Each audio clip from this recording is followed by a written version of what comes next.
Liturgia para hoy domingo 27 de septiembre, 26º domingo ordinario. Antífona.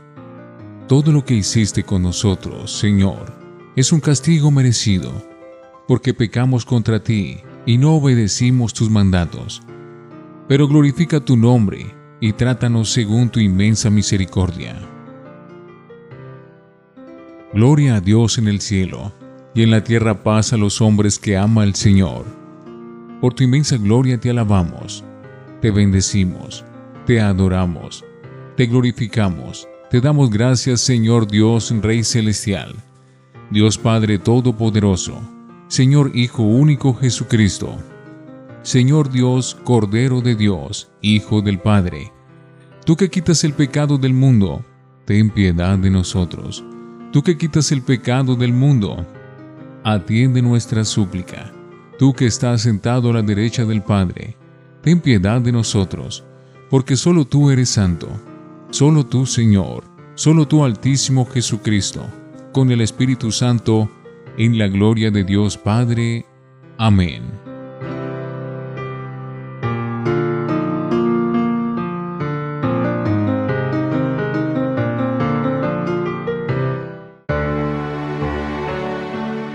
Oremos.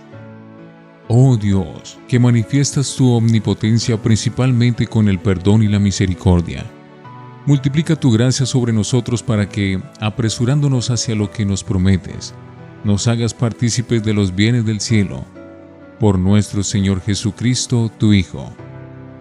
Primera lectura del profeta Ezequiel, capítulo 18, versículos 25 al 28. Esto dice el Señor. Ustedes dicen que mi proceder no es recto. Pero escucha, pueblo de Israel, ¿será verdad que no es recto mi proceder? ¿No ven que es su proceder el que no es recto?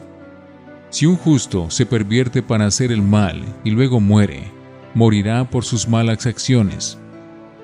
Y a la inversa, si el malo se convierte y deja su maldad, y hace lo que es recto y justo, salvará su vida. Por abrir los ojos y convertirse de todas las maldades que había cometido, quedará con vida, no morirá. Palabra de Dios. Te alabamos, Señor. Salmo. Recuerda, Señor, que tu misericordia es eterna.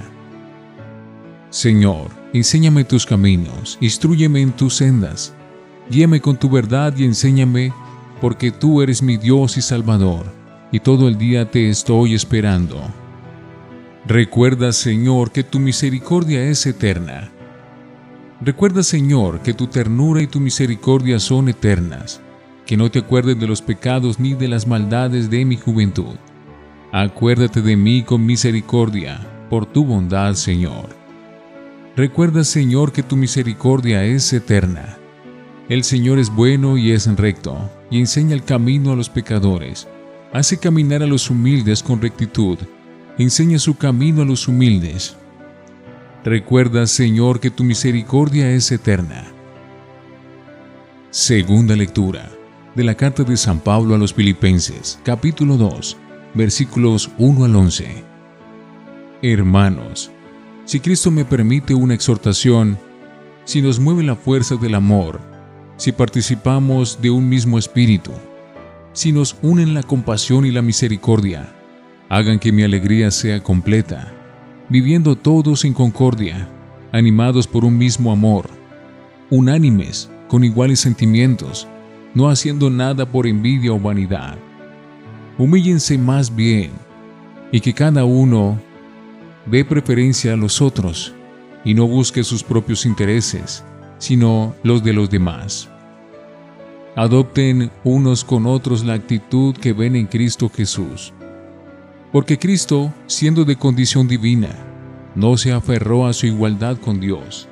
Al contrario, se anonadó a sí mismo y tomó la condición de esclavo, hombre igual a todos y con las apariencias de un hombre cualquiera.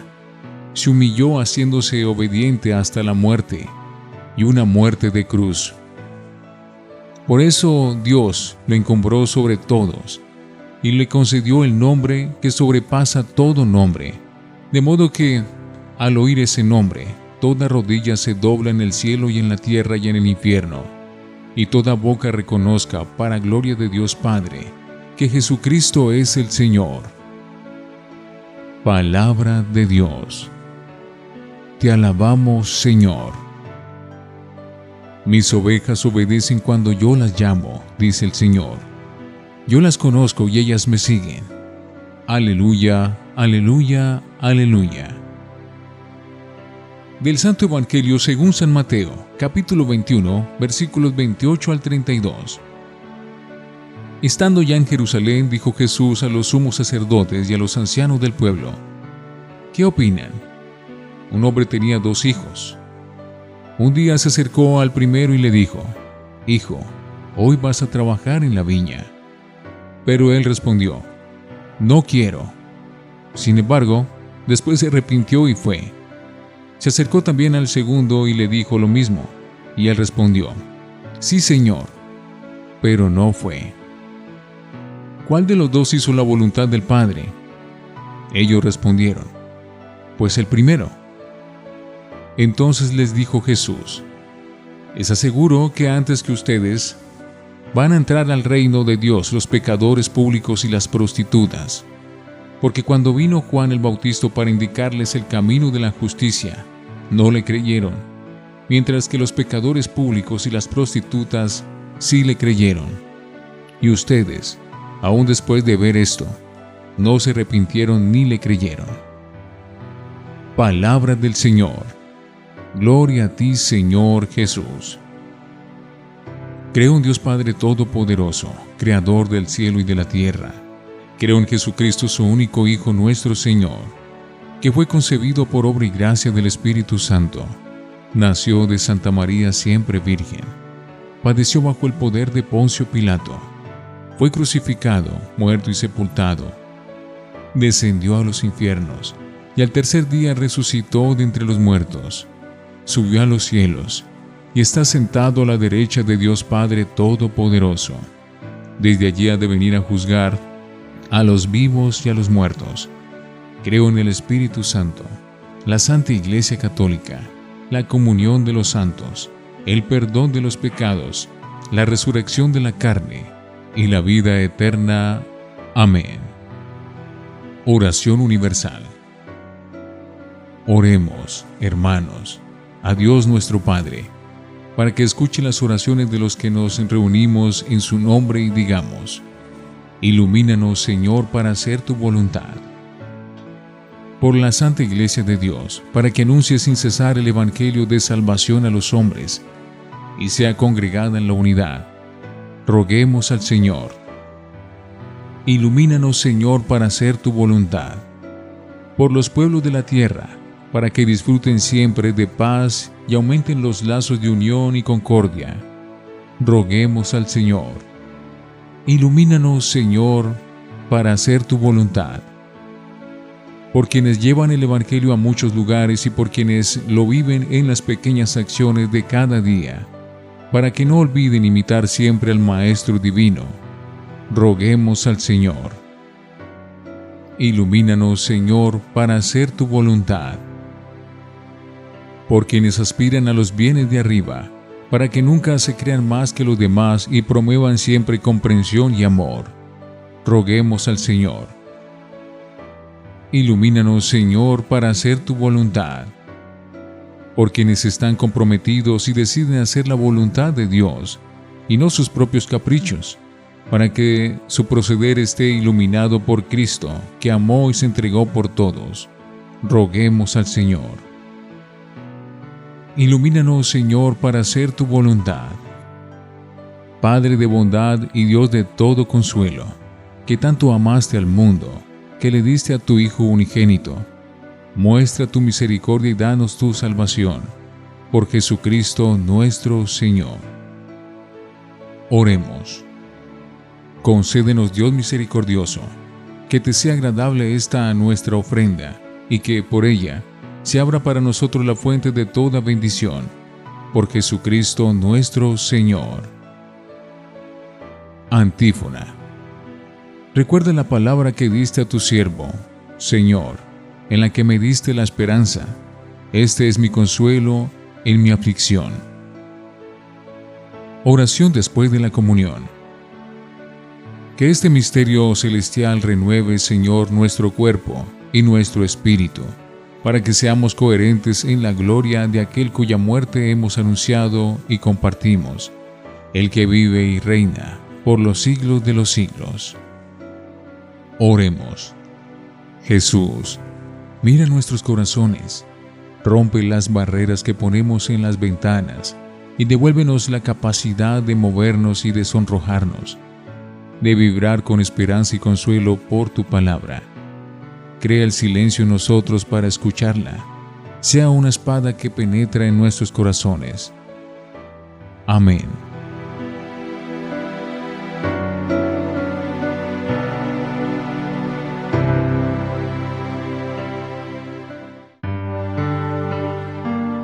Para meditar. ¿Cuál de los dos hijos ha hecho la voluntad del Padre?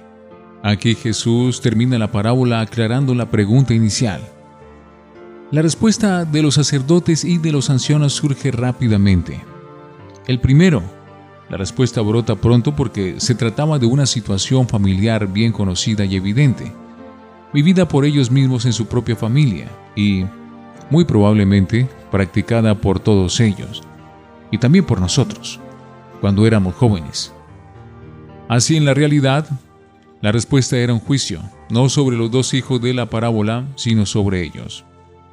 Respondiendo el primero, ellos daban un juicio sobre sus propias conductas, porque en el pasado muchas veces habían dicho al Padre: no voy, pero bajo la presión del ambiente o del remordimiento terminaban por hacer lo que el Padre pedía. Ahora, y en esto consiste exactamente la función o el truco de la parábola, llevar a los oyentes a sentirse comprometidos en la historia, para que, usando como criterio la propia experiencia de vida, hagan un juicio de valor frente a la historia narrada en la parábola. Este juicio funcionará enseguida como clave para explicar la parábola a la realidad. El mismo procedimiento didáctico se verifica en las parábolas de la viña, Mateo 21, 41-46, y la de los dos deudores, Lucas 7, 40-46. Aplicación de la parábola. En verdad les digo que las prostitutas y los publicanos les preceden en el reino de Dios, usando como clave la respuesta dada por los mismos sacerdotes y ancianos. Jesús aplica la parábola al silencio pecaminoso de sus oyentes de frente al mensaje de Juan el Bautista. La respuesta que habían dado se convierte en la sentencia de su misma condena. De acuerdo con esta sentencia, los publicanos y las prostitutas son quienes inicialmente habían dicho no al Padre y que luego habían terminado por hacer la voluntad del Padre, porque habían recibido y aceptado el mensaje de Juan el Bautista como proveniente de Dios. Mientras ellos, los sacerdotes y ancianos, son aquellos que inicialmente habían dicho sí al Padre, pero no habían hecho lo que el Padre quería, porque no quisieron aceptar el mensaje de Juan el Bautista, ni siquiera delante de tanta gente que lo aceptaba como mensajero de Dios. Así, por medio de la parábola, Jesús lo cambia todo. Quienes eran considerados transgresores de la ley y condenados por esto, eran en verdad los que habían obedecido a Dios e intentaban recorrer el camino de la justicia, mientras los que se consideraban obedientes a la ley de Dios eran los que desobedecían a Dios. Para Jesús, la mirada contemplativa, o sea, la capacidad de reconocer la presencia activa de Dios en las personas y en las cosas de la vida, no estaba en los sacerdotes y mucho menos en los jefes, sino en las personas despreciadas como pecadores impuros. Hoy sucede lo mismo.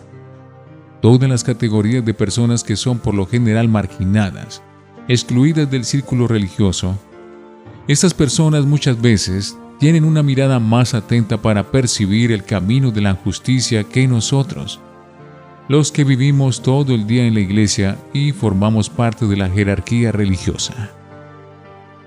Reflexionemos. ¿Quiénes son los oyentes a los que Jesús se dirige? ¿Cuál es el motivo que lo ha llevado a proponer esta parábola? Oremos.